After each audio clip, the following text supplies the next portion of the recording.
igreja, Deus, e estão esperando resposta, Deus. Nós vamos dar um tapa na cara do capeta, Pai. Porque, Senhor, o povo que se chama pelo Teu nome se humilhar e se prostrar sobre a Tua face, sobre a Tua mão poderosa, Deus. Tu atende do alto dos céus, ó Deus.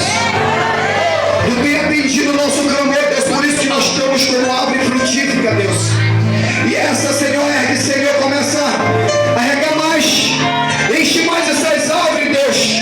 Aonde eles vão nascer mulheres, liderança, homens, pastores e levitas. Família restaurada, Senhor. Feche seus olhos e abre a tua boca. Começa essa expressão. Isso, da glória, da glória. Começa a provocar o avivamento. Começa a trazer, chama a atenção do Espírito Santo. Ó Deus, batiza neste lugar, Deus. Desce com o teu fogo, Senhor. Desce com a tua chama, Deus. Ó Deus, pessoas ainda precisam falar em línguas. Ó Deus, batiza com o dom de línguas. Ó, batiza, enche, enche, enche, enche.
Espírito Santo,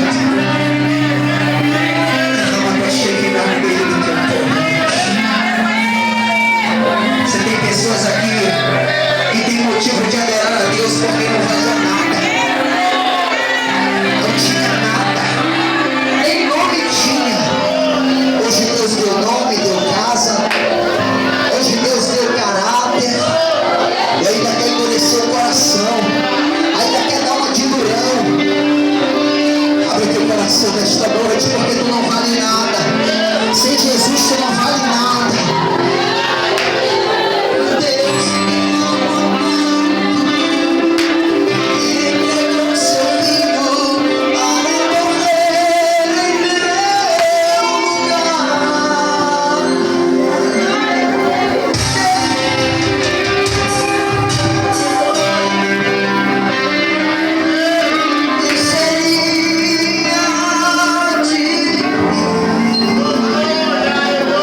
Um minutinho.